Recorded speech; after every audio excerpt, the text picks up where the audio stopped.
Hey everyone, welcome back.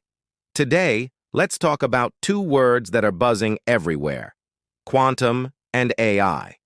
It feels like we're living in a sci-fi movie, right? But what's the real deal? Which one is actually going to change our world first? Let's try to make sense of it all. There's this running joke among tech reporters, and it goes like this. You can either explain quantum physics correctly, or you can explain it in a way people understand, but you can't do both. That's because quantum mechanics, the science behind it all, is just weird. It's all about tiny particles doing things that defy our everyday logic. But that weirdness holds the key to unbelievable computing power. So if quantum is so mighty, why is AI getting all the love? Well, for starters, AI is something you can touch and feel, digitally speaking.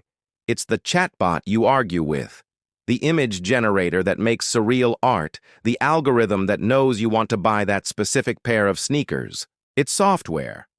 Quantum, on the other hand, is mostly hardware. Think massive, freezing cold machines hidden away in labs. When you hear about quantum, it's usually a company like Google or Microsoft announcing a new breakthrough, but you can't just download a quantum app. It feels distant, more theoretical. Of course, the ultimate dream is combining them. Quantum AI, a new form of intelligence that could solve problems we can't even imagine yet. But as one analyst put it, the words "could eventually" are doing a lot of heavy lifting in that sentence. We're just not there yet. The machines aren't stable or powerful enough. Financially, both fields are attracting mind-boggling amounts of money. The quantum sector could be worth nearly $100 billion by 2035, but AI forecasts are already in the trillions. Both are also riding a massive wave of hype. There's serious talk about an AI bubble bursting, and just recently, analysts warned that some quantum stocks could plummet. It's a high-stakes, high-reward game for both. They also share a common enemy: errors. We're getting used to AI hallucinations, where a model confidently makes things up. Well, quantum has its own version. The special quantum state that gives these computers their power is incredibly fragile. A tiny change in temperature, a bit of light, or even a stray vibration can mess everything up. Maintaining the perfect conditions is a huge challenge. How huge? Elon Musk recently half-joked on X that the best place to run a quantum computer would be inside a permanently shadowed crater on the moon because it stays ridiculously cold. He's not far off. These machines often need to be kept near absolute zero, which is minus 273 degrees Celsius. So, forget picturing a sleek MacBook. Most quantum computers look more like futuristic chandeliers or golden jellyfish, a complex tangle of wires and cooling tubes hanging in a giant cylinder. They are not coming to your desk anytime soon. But here's a glamorous twist: diamonds. It turns out, synthetic diamonds can be used to create the basic units of quantum information, qubits, that can operate closer to room temperature. The famous diamond company De Beers even has a subsidiary working with Amazon Web Services to perfect these quantum-grade diamonds. So yes, the future of computing might just be sparkling. To give you a sense of scale, it's believed there are only about 200 quantum computers in the entire world. And China hasn't disclosed its numbers, so the real total is a mystery. But even with so few machines, the experts are making some incredibly bold claims. The CEO of one quantum company said it could impact almost every walk of life, maybe even more than AI. A top UK quantum expert said that tasks our fastest supercomputers would need the entire age of the universe to solve, a future quantum machine could do in seconds. Think about that. Last December, Google unveiled a quantum chip that they said solved a problem in minutes that would take the world's fastest supercomputer. Wait for it, 10 septillion years. That's a 1 followed by 25 zeros. That's the kind of game-changing power we're talking about. So where will we see this power? Healthcare is a huge one.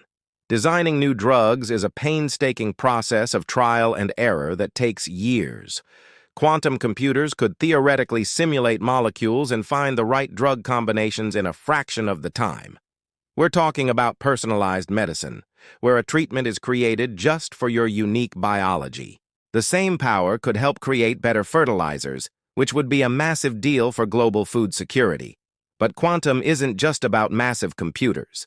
Quantum sensors are already here, and they are masters of precision. Atomic clocks are a famous example. A few years ago, researchers built a helmet-sized device using quantum sensors to scan the brains of children with conditions like epilepsy. Traditional scanners require you to stay perfectly still, which is next to impossible for a kid. This quantum-based scanner worked even while they moved around, giving doctors a glimpse into the brain as it operates naturally. Navigation is another area. GPS is great, but it doesn't work underground. Last year, scientists tested a quantum compass on the London Underground, and it kept perfect track of its location without any satellite signal. This is huge for more than just finding your way. Our entire economy, from financial transactions to power grids, relies on precise timing and location data from GPS. A quantum system would be unjammable, securing those vital systems. Speaking of power grids, operators are looking at quantum to help manage the complex flow of energy in real time to prevent blackouts. Airbus is even testing quantum algorithms to load cargo onto planes more efficiently. A tiny shift in the center of gravity can cost thousands of kilos of extra fuel, so getting it perfect could save a fortune and cut emissions. But with all this incredible potential comes a very serious threat: encryption. Nearly all of our private data is protected by encryption that a powerful quantum computer could one day break with terrifying speed. This isn't a hypothetical problem. Governments are reportedly already stealing encrypted data now, planning to unlock it later. The strategy even has a name: harvest now, decrypt later. Cybersecurity experts warn that this Q-Day, the day quantum computers can break current encryption, could arrive as early as 2030.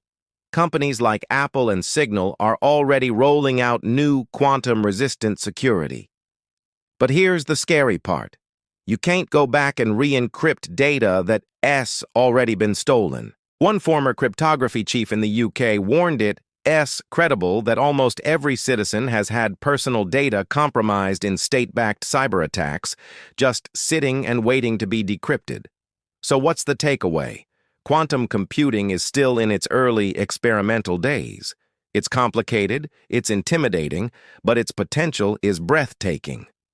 We're talking about a future with personalized medicine, unbreakable navigation, and solutions to problems we once thought were impossible. Meanwhile, AI continues to evolve at a blistering pace, changing our daily lives right now.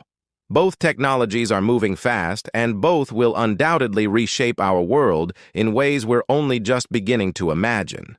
We are witnessing the foundations of a new era being built, brick by digital brick. Thanks for tuning in and thinking about the future with me. If you enjoyed this journey into the quantum realm, be sure to like this video, subscribe to the channel, and hit that notification bell so you don't miss our next deep dive. See you next time.